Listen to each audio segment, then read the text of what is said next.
Durante todo Dragon Ball y Dragon Ball Super, así como el primer Dragon Ball, ha habido cambios en la historia, las cuales pueden desencadenar modificaciones futuramente dentro de la misma serie o incluso eventos futuros que nunca han ocurrido y nunca ocurrirán gracias a todos los cambios que se incluyeron últimamente. Así que en esta ocasión veamos los cambios más drásticos en líneas temporales y en la historia y en todo Dragon Ball, debido a las inclusiones recientes de todo Dragon Ball. Primeramente con el infierno. Con la llegada de Dragon Ball Super cambiaron muchas cosas, y una de ellas fue la manera de ver el otro mundo. Hay tres versiones diferentes del infierno, todo esto derivado de tres cosas. La primera es en el anime, donde tenemos el relleno creado originalmente para el anime, el cual crea discrepancias en la historia original, pero en la mayoría de cosas nutre la historia. El siguiente factor es el manga, que en el cual la versión del infierno es nada. Simplemente no hay un infierno que aparezca en el manga en ninguno de los 519 capítulos. Ahora que si tomamos en cuenta el manga como algo pobre y nos vamos al infierno del anime, tenemos algo aceptable, donde llegan a mostrar a todos los villanos del anime en el infierno, ya sean causando desórdenes o viendo la pelea del final de Dragon Ball Z de Goku contra Kid Buu. Sigue siendo un infierno que cumple con el estereotipo lógico de un lugar tétrico. Todo hasta el momento va bien, así se mantuvo durante muchísimos años, hasta la llegada de Dragon Ball Z con la resurrección de Freezer y Dragon Ball Super con la reedición de la misma historia. Aquí el infierno que vimos en el manga, el cual no había, por fin lo vemos aquí. En el manga de la película de la resurrección de Freezer vemos un infierno, pero algo muy diferente. Un infierno hecho a la medida de Freezer, con hadas y ositos de peluche, lo más tierno posible para el ser más malvado posible. En la película de Dragon Ball Super se nos muestra este mismo infierno.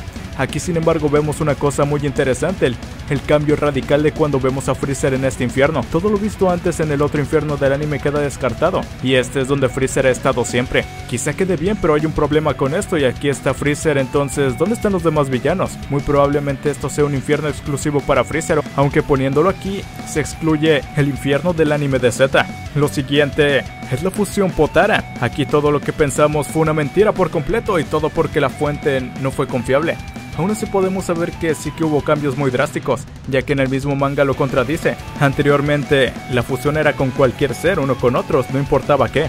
La fusión Potara era para siempre y no podía deshacerse con nada. Ahora en Dragon Ball Super desmintieron esto, aun quedando errores incorregibles. En los primeros capítulos del manga de Dragon Ball Super vimos cómo la fusión que no se puede revertir es revertida, claro que con la ayuda de las esferas del dragón de Namekusei, con la del dragón Porunga. Sin embargo, esto no queda aquí. En la saga en la que de verdad importa la fusión, la saga de Black, hay más aún, donde Goguazo y el Kaioshin de otro universo mucho más sabio, al parecer, nos dice algo muy interesante: la fusión es para siempre, siempre y cuando la fusión sea entre Kaioshins. De no ser así, la fusión solo durará una hora. Aquí toda teoría del por qué Bellito se dividió dentro de Buu quedó tirada a la basura. Prácticamente nos decían que el viejo Kaioshin lo explicó mal, aunque este tuviera 15 generaciones. ¿Y saben cuántos son 15 generaciones de Kaioshins? 15 generaciones de dioses de la destrucción prácticamente, ya que él se fusionó con una bruja hace 15 generaciones y aún sigue fusionado con alguien que no es un Kaioshin. Esa fusión lleva más de 15 generaciones de más, y el manga la fusión se pone como más rara, como por ejemplo tratando de separar a Zamasu y dando como resultado quimeras raras. El tema de la fusión Potara queda bastante confuso, ya que por un lado será permanente, por el otro no será permanente, y por el manga será permanente por conveniencia del guión. Otra vez. En el siguiente puesto tenemos a los dioses. Esto se ha modificado muchísimas veces y todo expandiéndose más y más. Tenemos una base clara. En cada serie crea un orden distinto de cada uno de los rangos de los dioses, y así haciéndolos más y más, empezando con Kamisama, el primer dios que conocimos. Este tenía una contraparte demonio, Piccolo. Todo aquí cambió con la llegada de Dragon Ball Z, en el que conocimos y descubrimos a un dios como tal, un ser que tomaba cargo de Dios. El siguiente dios verdadero en conocer era Kaiosama, quien supuestamente era un dios poderoso, el cual entrenaría a Goku para enfrentar a los Saiyajins. Todos pensamos que no había nada más arriba de Kaiosama. Aún así vimos a los demás contrapartes, los Kaiosamas de las demás galaxias, y además el que gobernaba todo era el gran Kaiosama. Este era el de mayor rango, hasta la saga de Cell, claro está. Llegada de la saga de Majin Buu, vemos cómo se nos presentan dos seres misteriosos. Uno de ellos era un supremo Kaioshin, un supremo del universo mejor dicho, uno de tantos, un dios de los dioses, hasta la llegada de Dragon Ball Super, donde este dios supremo de todos al parecer no era el supremo. Aquí todo se fue a límites indiscutibles, pero por fin a fondo. Aquí vemos un dios destructor, algo nuevo en el Dragon Ball. Sin contar a Cell, este dios destructor tiene un acompañante misterioso llamado Whis, que lo veremos más adelante. Este nos revela que es el dios destructor, pero además que no es el único, ya que hay otros 11 universos. Otros universos más, todos con un orden parecido en forma de gobernar en cuanto a dioses, y por un rato nos quedamos con que no había nada más. Sin embargo, llegó el final del torneo de Champa y Bills, y aquí vemos al mayor dios de todos hasta la fecha, Zeno, quien es el creador de todo y todos los universos. Más aquí tenemos varios súbditos, como por ejemplo los ángeles, los cuales acompañan a los dioses de la destrucción, y el padre de ellos, Daishinkan, o el gran sacerdote, el ser más poderoso de todos los universos. Terminamos con esto en cuestión de una gran variedad de dioses, y pensar que iniciamos con un dios en la tierra como máxima deidad. En la siguiente tenemos el demonio Picoro Saiyajin. Esta viene de una parte superior. Aquí vemos como un villano desde un inicio es proclamado el rey de los demonios, y luego cambia tanto hasta la llegada de un extraterrestre. Primero tenemos a un demonio capaz de crear esbirros y devastar la tierra, tal cual lo vimos en Dragon Ball, donde gracias a Mutaito y todos los discípulos de este lograron salvarse. Sin embargo, regresando a la llegada de los esbirros, muy diferentes al verdadero Picoro Daimaku. Algunas formas de dinosaurios, unos más gigantes, con alas que escupían fuego como un dragón. Más adelante vemos esto de nuevo. Sin embargo, a la llegada de Dragon Ball Z, todo cambio malvado de Picoro Daimaku era un demonio ni tantito. El Kamisama, siendo contrarios, no eran diferentes. De hecho, eran un mismo ser, sin embargo no tenían nada de divinos. Eran Namekusei con mucho ego. Si bien los Namekusei pueden reproducirse con huevos, no es posible que estos tomen formas así. Nos adoctrinaron de nuevo con una creencia aún más grande. Y aunque como sabemos Dios no es un ser, o más bien puesto, ¿cómo es posible que un Namekusei tenga alas? De hecho, la explicación de esto es que era una mitad. Picoro Daimaku era la mitad de un Namekusei, y por lo tanto sus hijos eran mitad Namekusei deformes. Esto también aplicaría con Lord Slug, que aparentemente fuera medio Namekusei, y el otro Namekusei perfecto para ser la mitad de Slug sería el Gran Patriarca. El siguiente son las esferas del dragón. Siguiendo con el anterior, tenemos algo que tenía que suceder en algún momento, desde que Dragon Ball Super inició.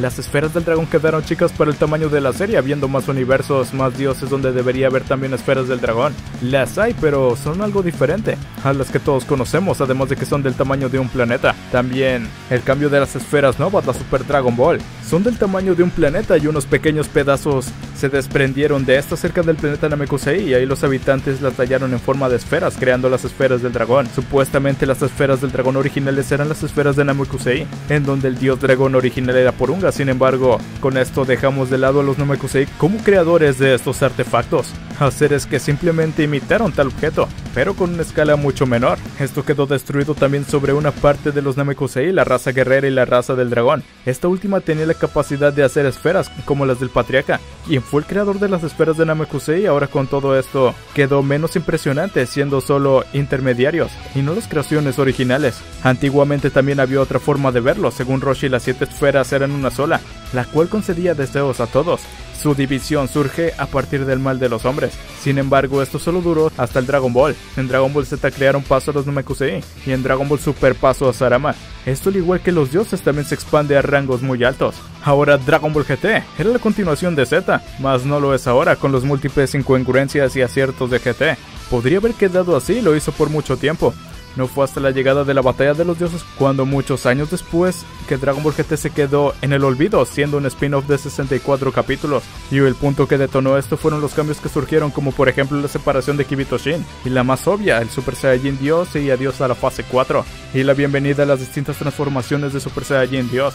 El siguiente es Bardock, el Super Saiyajin de la leyenda. Esto de alguna manera era necesario, pero también muy forzado, aunque esta es una OVA y no entra en lo canónico para nada.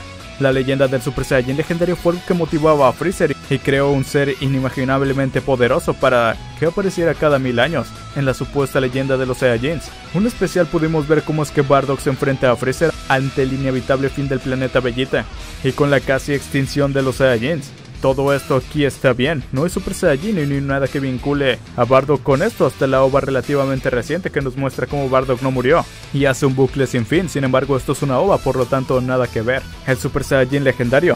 Este es el más reciente cambio de todos, aunque no es un cambio como tal. En las películas vemos escenarios de un qué hubiera pasado, ¿sí? Mostrándonos a villanos que reemplazan ciertos sucesos de la historia original, siendo estos una película corta, de no más de una hora y media de comparación con las decenas de capítulos de Dragon Ball. Aquí nos muestran a villanos nuevos, algo pasables, y otros que quedan como personajes más queridos, más que incluso de la historia original. En el caso del más querido villano no canon es Broly.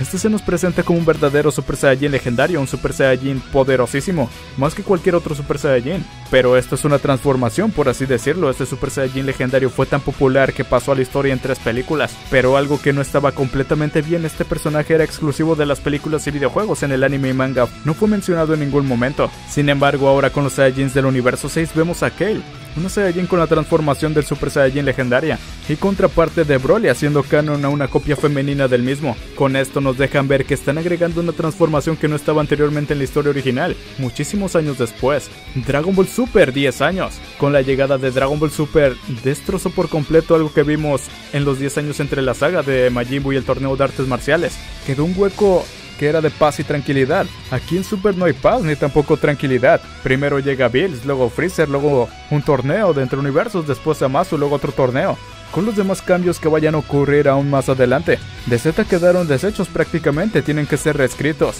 ya que simplemente no encaja. Y aunque el tiempo parezca a distancia que no es lo mismo, el problema es que en Dragon Ball Super fue la cronología en medio de Dragon Ball Z y la línea muy delgada, como para decir que Dragon Ball Super y que Dragon Ball Z están bien ubicados. Sin embargo, esto no puede empeorar si seguimos así, aunque queda aún por afirmar esto, ya que aún no llegamos a la fecha límite dentro del anime. Más adelante veremos qué sucederá al final de Dragon Ball Super hasta la próxima saga. Ahora uno de los más polémicos de todos, las máquinas del tiempo. Esto no es tan grave, pero nos da una explicación de lo que en realidad es la máquina del tiempo, así la catalogamos. Desde siempre pensamos que sí funcionaba viajar por el tiempo de una era a otra. El futuro de Trunks y la línea que todos conocemos. En la saga donde los viajes en el tiempo y universos no se nos explican mucho acerca de estos, pero se nos explica que la máquina del tiempo es más bien una máquina que viaja a través de dimensiones. Es por eso que teniendo la máquina del tiempo, Goku y Vegeta seguían llegando tarde a la pelea. Aunque esto no cambia algo importante, por fin nos dan una explicación un tanto lógica de los viajes de Trunks. En la siguiente tenemos a Pilaf Majin.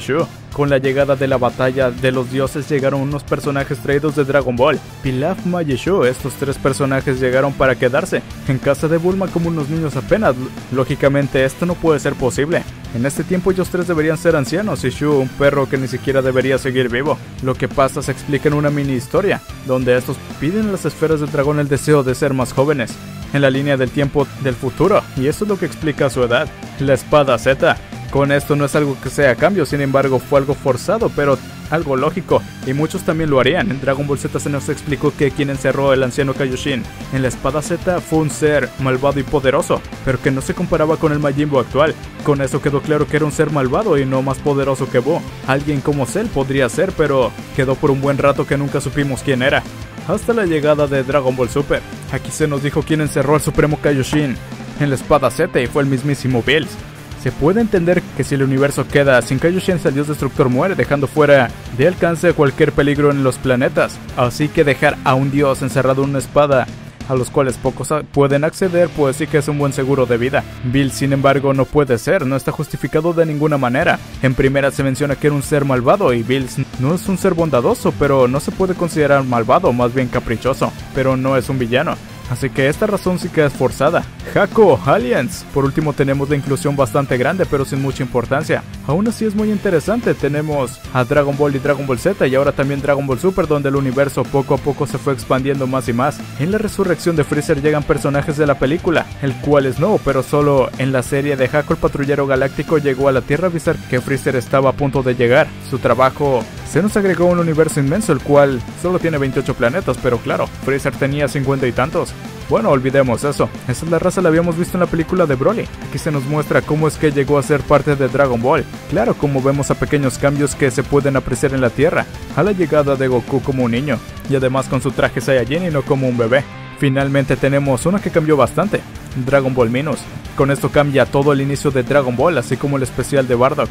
Aquí podemos ver cómo Bardock y Jin y la madre de Goku, días antes del fatídico momento de la destrucción del planeta Vegeta, podemos ver al padre de Goku, Bardock, quien le importa poco su hijo, un ser de clase baja que nació con solo 2 de poder de pelea y que solo se preocupaba por su grupo de soldados. Esto todo cambia en Dragon Ball Minus, un ser que es un buen padre, tiene esposa, mencionada por primera vez en la historia.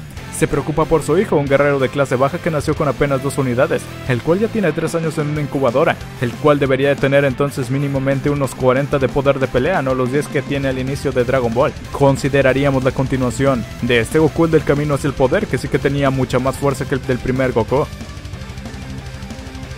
Y bueno, estos fueron los cambios más importantes en la historia de Dragon Ball en los últimos años. Espero te haya gustado este video. Si es así, no olvides dejarnos tu like, compartir y comentar. Suscribirte si no lo estás, así no te perderás ningún nuevo video relacionado con el universo Dragon Ball, así como variedad más.